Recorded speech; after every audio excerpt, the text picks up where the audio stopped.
கூவம் என்றாலே சென்னை வாசிகள் மூக்கை மூடிக்கொள்கின்றனர். நமக்கெல்லாம் நாட்டமாக தெரியும் கூவத்தை வைத்து பல கோடிகளை சுருட்டுகிறது ஸ்டாலின் மாடல் அரசு. நாய் வித்த காசு குறைக்காது என்பது பழமொழி. கூவம் கொடுக்கும் காசு நாராது என்பது திமுக கண்டுபிடித்திருக்கும் புதுமொழி.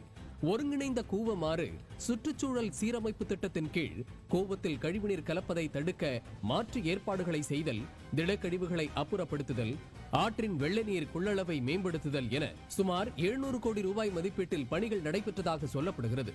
இதேபோல அடையாறு ஆறு சீரமைப்பிற்கு 555 கோடி ரூபாய் செலவிடப்பட்டுள்ளது. செலவு கணக்கில் எல்லாம் இருக்கிறதே தவிர உண்மையில் பணிகள் நடந்ததாக தெரியவில்லை. கூவம் ஆற்றை சுத்தம் செய்கிறேன் என செலவு செய்தவர்கள் இப்போது கூவம் ஆற்று கழிவு நீரை கொண்டு செல்ல 110 கோடி ரூபாய் செலவிடப் போகிறார்கள். கூவம் ஆற்றை மேலும் நாரடிக்கும் வகையில் அம்பத்தூர் ஏரியில் தேங்கும் கழிவு நீரை கொண்டு செல்வதற்கு 100 கோடி ரூபாய் செலவில் மூடு கால்வாய் அமைக்க திட்டமிடப்பட்டுள்ளது. நீர்நிலைகள் சீரமைப்பு என்ற பெயரில் சீரழிப்பு நடவடிக்கையில் ஸ்டாலினின் நீர்வளத்துறை இறங்கியுள்ளது.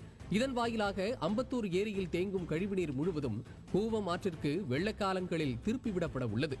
கூவத்தை சுத்தம் செய்கிறேன் என 700 கோடி ரூபாய் செலவு செய்துவிட்டு இப்போது 110 கோடி ரூபாய் செலவில் அதே கூவம் ஆற்றில் கழிவுநீரை கலக்க திட்டமிடுவது எதை குறிக்கிறது?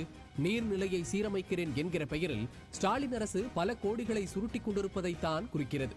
இவர்கள் செய்யும் முறைகேடுகளை தடுக்க முடியாமல் ஒரு அதிகாரி விருப்ப ஓய்வு பெற்றுக்கொண்டு வீட்டிற்கே சென்று விட்டார் என்கிறார்கள் விவரம் அறிந்தவர்கள்.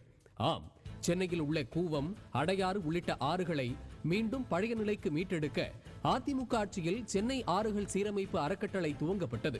இந்த அறக்கட்டளை இயக்குநராக இருந்த IAS அதிகாரி ராஜேந்திர ரத்னோ சமீபத்தில் விருப்ப ஓய்வு பெற்று சென்று விட்டார். துறையில் நடக்கும் முறைகேடுகளை தடுக்க முடியாததால் அவர் விருப்ப ஓய்வில் சென்றுள்ளதாக கூறப்படுகிறது.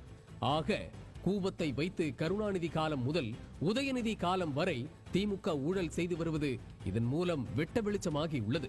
அட, நாங்க சொல்லல, ஜனங்க சொல்றாங்க.